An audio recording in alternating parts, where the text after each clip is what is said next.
Haçlı Savaşlarından beri Müslüman ve Hristiyan Kürdistan halkları birbirlerine düşman edilmişti.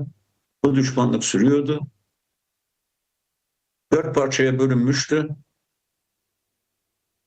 Her parçanın konuştuğu Kürtçeyi diğer parçalar anlayamıyordu. Kırmançki, Zazaki, Torani ve diğerleri. Ve en önemlisi Kürt halkı yarım bir halk düzeyindeydi. Kadınlar ev hapsinde tutuluyordu ve Kürt isyanları birer yarım isyan, erkek isyanlarından ibaret kalıyordu. Şimdi bakıyoruz karşımıza bütün bu çelişkili uyuşmazlıkların ortadan kalktığı bir Kürt ulusu meydana gelmiş. Bu APO'cu mücadelenin ve APO'nun paradigmalarının, gerillanın insanüstü çabalarının bir sonucu olarak ortaya çıktı. Karşımızda şimdi modern bir Kürt ulusu var. Ve bu Kürt ulusu yani bir garip durum ortaya çıkıyor dikkat ederseniz. Sanki demokratik ulus denilen paradigma faktanın arkasındaymış da biz bir hayal peşinde koşuyormuşuz gibi düşünen insanlar var. Gözlerinin önünde demokratik bir ulus meydana gelmiş.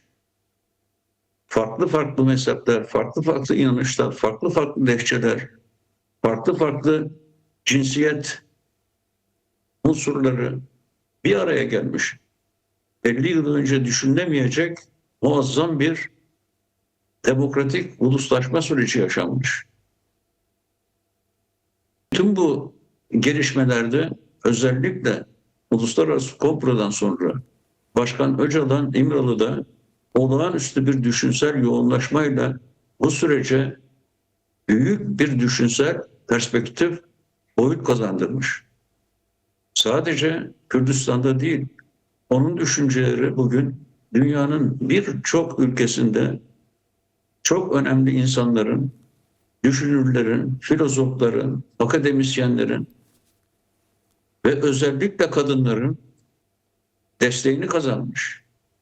Yani yepyeni bir durum var ve bunun önemi şudur. Eğer Kürt halkı bu uluslaşma sürecini başaramasaydı kesinlikle asimile olurdu. Bir kere ama ulus düzeyine yükseldikten sonra artık asimilasyon ihtimali sıfırdır. Ne yaparlarsa yapsınlar başaramazlar. Çünkü bu nitelik bakımından yüksek bir aşamadır ve diyalektik açıdan bu aşama artık geriye döndürülemez bir süreçtir. O bakımdan uluslararası komplo niteliksel bakımdan başarısızlığa uğramıştır. Başarısızlığa uğramıştır fakat bundan öte Türk ulusunun statü kazanması, varlığını ve dilini koruyabilmesi Başkan Öcalan'ın bir an önce özgürlüğüne bağlı kalıyor.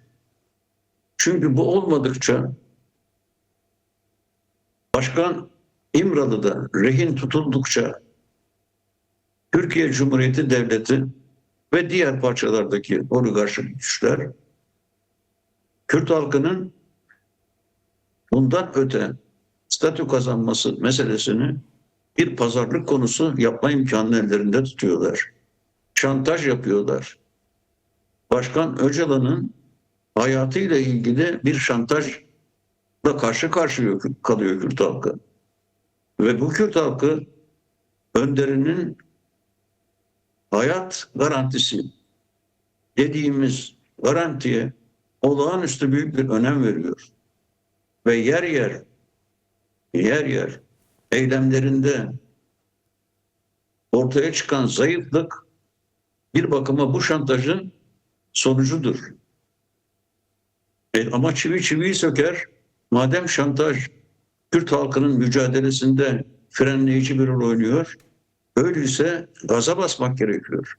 Daha büyük bir kuvvetle başkanın özgürlüğü için mücadele etmek gerekiyor.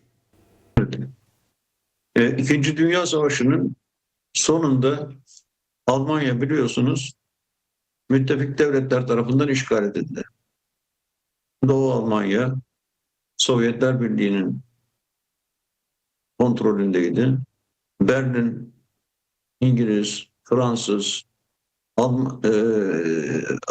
Amerikan ve Rusya Sovyetler Birliği tarafından kontrol ediliyordu. Almanya federal bir sisteme bilinçli olarak getirildi ve ordusunun güçlendirilmesi sınırlandı. Özellikle de ordu güçlerinin Almanya sınırlarından dışına çıkması anayasal bakımından yasaklandı. Şimdi biz bu Münih Konferansı'nda Alman şansölyesinin konuşmasını dinlediğimiz zaman durumun artık değişmekte olduğunu görüyoruz. Ne diyor? Diyor ki Avrupa'nın en güçlü ordusu haline getireceğiz Alman ordusunu. Bunun için milyarlarca euro harcayacağız. Sistem hukuki niteliğini kaybetmiştir. Fakat bunu söyledikten sonra biz bu sistemi hukuki yapıya kavuşturacağız demiyor. Sadece diyor ki biz şimdilik hegemonyacı bir perspektife sahip değiliz ki bu artık diplomatik olarak zaten söylenmesi gereken bir laf. Ayrıca diyor ki Alman ordusu tarihimizde ilk defa Litvanya'ya kalıcı bir Tugay askeri birlik göndermiştir. Şimdi bu iki tane Dünya Savaşı'nın sorumlusu olan devletin Üçüncü Dünya Savaşı'nda yeni bir tırmanışa geçtiğinin kanıtıdır. Evet, yani Amerika Birleşik Devletleri İkinci Dünya Savaşı'ndan sonra Soğuk Savaş'ın İngiltere ile birlikte en şahin kanadını oluşturuyorlardı. Buna karşılık Kara Avrupa'sı bir bakıma iyi polis rolünü oynuyordu.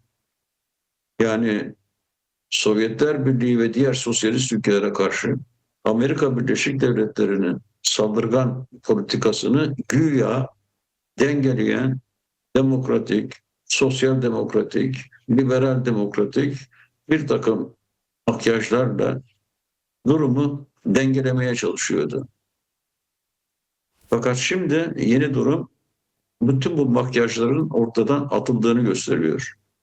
Bir kere Avrupa demokrasisi ağır bir kriz içinde. Neofaşist partiler iktidarlara tırmanıyor. Bütün Avrupa ülkelerinde ırkçı partiler güç kazanıyor. Diğer tarafta bu devletlerin tümü tepeden tırnağa silahlanıyor ve örneğin Ukrayna Savaşı bahanesiyle gittikçe militarist bir karakter kazanıyor. Alman şansölyesi Merz dedi ki şu anda biz Fransa ile nükleer planlar konusunda gizli görüşmelere başladık. Yani artık 1960'lı 70'li yıllarda Avrupa'da nükleer füzelerin konuşlandırılmasına karşı milyonlarca insanın barış mücadelesine katıldığı durumdan çok çok uzaklardayız artık. Şu anda buna benzer barışçı, kitlesel, etkileyici güçlerden mahrumdur Avrupa kıtası. Bu büyük bir tehlikedir. Fakat ben bu konuda ayrıntıya girmektense şunu düşünüyorum. Şimdi bir takım çevreler Başkan Öcalan'ın bu aşamada ortaya koyduğu çözüm yollarını lekelemek için ellerinden bütün geleni artlarına koymuyorlar. Fakat bunlar adeta içinde bulunduğumuz bu dünyanın içinde yaşamıyor gibiler. Korkunç tehlikelerle dolu bir dünyadayız. Artık bunu devletlerin başbakanları açıkça dile getiriyor. Zaten Trump denilen bir adam var. Şu anda 2 tane uçak gemisinin öncülüğünde 20-25 tane büyük kruvazör, nükleer silah taşıyan, roketlerle donanmış, uçaklarla donanmış bir askeri gücü Basra'ya yığılmış bulunuyor. İran Savaşı kapıda duruyor. Deniyor ki ya rejim değişecek ya da İran'a karşı savaş başlayacak. Şimdi böyle bir dünyada yaşıyoruz ve Başkan Öcalan'ın Türkiye Cumhuriyeti Devleti ile yapmış olduğu demokratik uzlaşmayı lekeleyenler acaba bu dünyada ne yapmak istiyorlar? Alternatifleri ne? Kaç tümenleri var? Devrim yapılmayacak. Devrim yapacağız diyorlar. Öcalan devrimden vazgeçti diyorlar. Sosyalizmden vazgeçti diyorlar. Kürdistan'ı kurmaktan vazgeçti diyorlar. İyi, güzel. Siz nasıl devrim yapacaksınız? Nasıl Kürdistan'ı kuracaksınız? Nasıl sosyalizmi kuracaksınız? Dünyanın çivisi çıkmış durumda. Sizin gücünüz ne? Etiniz ne? Budunuz ne? Ne biçim bir alternatifsizlik hali var bu adamlarda? Bu çevreler ne olup bittiğinin farkında bile değiller. Politik mücadelede strateji ve taktikler dünya durumunun bilimsel analizine dayanmadıkça ya teslimiyetçi olur ya maceracı olur. Apocu çizgi teslimiyetçi bir çizgi değil. Nereden biliyoruz? Hala teslim alamadılar işte biten binlerce gerilla var. Yani gelsinler siyasi hayata katılsınlar diye kanun çıkartmak zorunda kalıyorlar. Teslim nasıl alınır? Gidersin orduna, gerillayı bastırırsın, silahını elinden alırsın, kelepçelersin, kitlesel halde getirirsin, zindana atarsın, sonra canın isterse bir af kanunuyla çıkarırsın. Teslimiyet bu. Yapamadılar. Yapamadılar. Maceracılık ne? Savaşı dünyanın bugünkü son derece tehlikeli şartlarında devam ettirmek. Maceracılık bu. Nasıl yapacaksın bu işi? Bu hem Türk devleti açısından bir maceraydı, hem PKK açısından bir maceraydı. Türk devleti de bunu anladı. Başkan Öcalan bunlara sizin de başınız dertte resmini çizdi. Ve şimdi bir demokratik uzlaşma dönemindeyiz. Böyle durumlarda ancak karşılıklı tavizler vererek iki taraf ayakta kalabilir. Bunun dışında başka bir şans sıfır. Sıfır. Türkiye, Kürdistan büyük bir tehlikeyle yüz yüze. İran'la bir savaşa Türkiye sürüklendiği zaman bütün tanklar, bütün toplar Kürdistan topraklarını çiğneyerek İran'a gidecektir. Ne Başur kalır, ne Roşilat kalır, ne Bakur kalır. Oyun değil. Şimdi bütün bunları düşünmeyen insanlar Toparlarsak hocam. Öcalan'ı karalayan bir çizgiyle ikinci uluslararası komplonun zavallı aletleri olduklarının farkında değiller. Durdurmak gerekir bu psikolojik savaş kampanyasını. Evet. Yani burada bir kere işte Halep'teki saldırıyla birlikte dünya çapında yükselen Kürt halkının mücadelesi çok ciddi bir sonuç doğurdu. İkincisi ise Rakka'da ve Arap nüfusun çoğunlukta olduğu yerlerde öylesine büyük bir provokasyon örgütlemişlerdi ki eğer YPG, YPJ güçleri zamanında Fırat'ın doğusuna çekilmeseydiler biz şimdi devam eden bir Kürt-Arap iç savaşıyla yüz yüze kalacaktık. Çok açık bu. Ve böyle bir savaş eğer gerçekleşseydi işte o zaman Rojava'nın belki de haritadan silindiğiyle karşı karşıya kalacaktık. Çünkü böyle bir savaş patladığı zaman Suriye açısından, Orta Doğu açısından küçücük olan Rojava'nın dört tarafı kuşatılmış olacaktı. Ve Kürt halkı da belki de bir soykırımla yüz yüze gelecekti. Çok açık bu. Türk devletinin müdahalesiyle. Şimdi bu konferansta Hakan Fidan'ın yer almamasını ben onun özellikle kışkırttığı bu provokasyondaki başarısızlığına bağlamak istiyorum. Başaramadı. Başaramadı. Arap aşiretlerini kışkırtarak, örgütleyerek, eski MİT başkanlığı zamanından kalma istihbaratçılık yöntemleriyle ortalığı karma karışık hale getirerek yürütmek istediği bu kanlı plan boşa çıkmıştır. Planı boşa çıkanın sandalyede, masada tek yeri olmaz. İyi olmuştur. Çağırmamışlar ya da gitmemiştir, gidememiştir her neyse. Kısaca Rojava yok oluştan dönmüştür. Selahattin Yoldaş'ın dediği gibi Başkan Apo'nun böyle giderse ben çekilirim ve Kürt halkı direnir demesi birçok çevreyi uyandırmıştır. Gerçekten de böyle bir çekilme söz konusu olsaydı yani Kürt halkının 60 milyonluk bir halktan söz ediyoruz. Bunun büyük potansiyelleri dört parçada birden harekete geçerdi. Ne olurdu acaba? Ne olurdu? Orta Doğu'da bambaşka gelişmeler kesinlikle meydana gelirdi.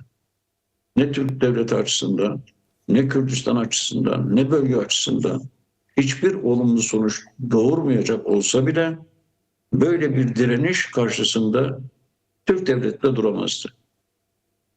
O bakımdan Rojava'nın hayatta kalışında Başkan Öcalan'ın çok büyük bir rolü olduğunu bilmek gerekiyor. Bunu neden vurguluyorum? Çünkü sözü edilen bir takım çevreler, yani psikolojik savaşın tirolleri, bazı sosyalistler, bazı bilinçsiz Kürt elemanlar sanki Rojava'da büyük bir yenilgi ortaya çıkmış, bu yenilginin de müsebbibi Başkan Apo'ymuş gibi göstermek için yırtındılar. Neden başaramadılar?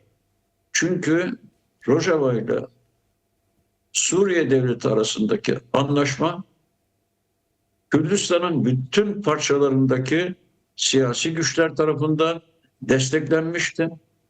Dolayısıyla bu iğrenç koroya ne Bakur Kürdistan'ından, ne Başur Kürdistan'ından, ne Roşilat Kürdistan'ından herhangi bir destek gelmedi.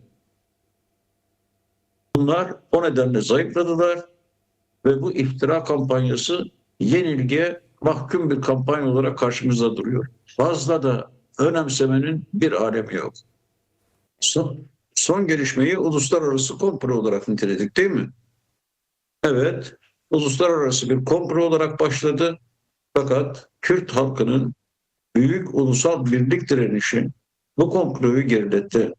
Aynı zamanda Rojava halkının, Rojava'daki silahlı güçlerin, YPG, PYD'nin büyük direnişi ne yaptı? Bu saldırıyı geriletti. Şimdi ben 4 tane sömürgeci devlete bakıyorum. Hepsi kriz içinde. Neredeyse yıkım halinde. Türk devleti de dahil olmak üzere İran devleti de, Suriye devleti de, Irak devleti de.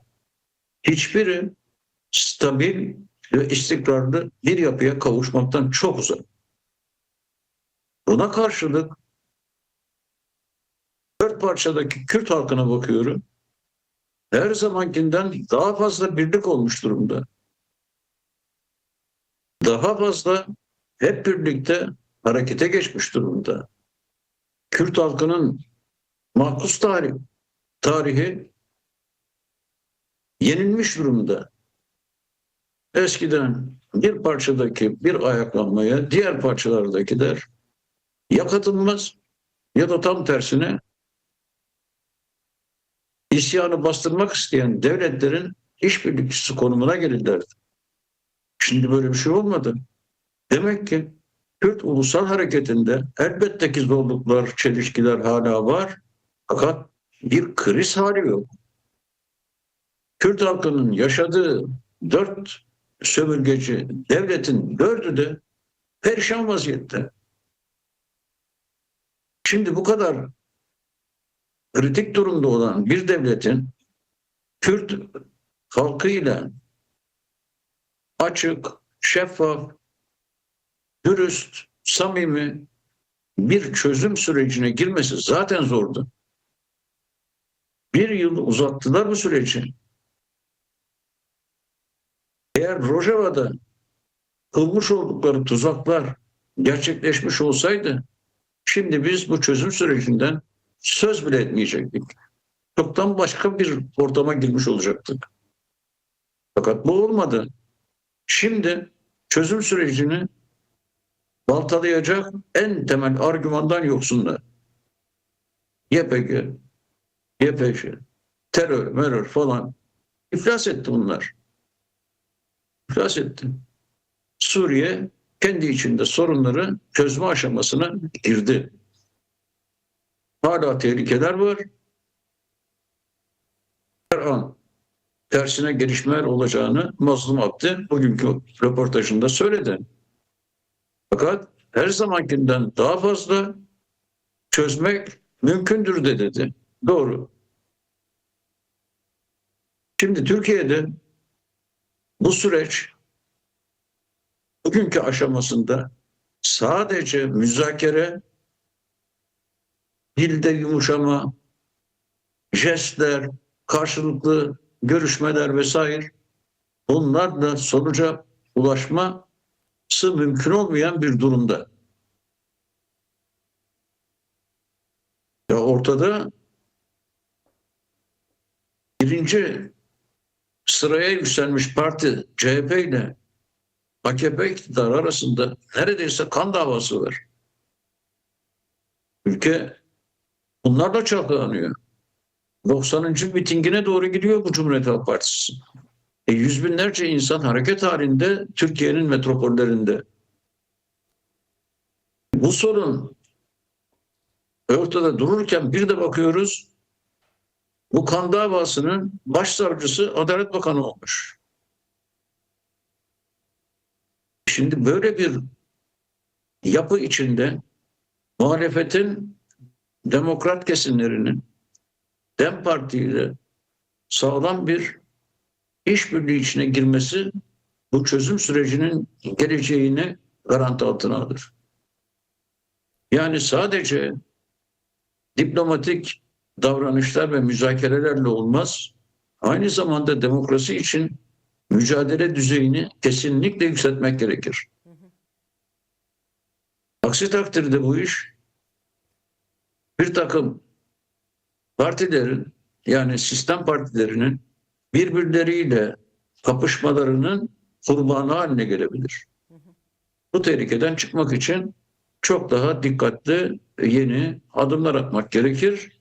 Bunun ne olduğunu söylemek bana düşmez. Bu DEM Parti'nin vereceği kararlara bağlıdır. Peki. Dolayısıyla evet, görüşmeler devam etmeli. Heyetler Cumhurbaşkanıyla da görüşmeli, diğer partilerle de görüşmeli. Aynı zamanda böylesine büyük bir politik ve ekonomik krizin olduğu ülkede mücadele etmeyi unutmamak gerekir.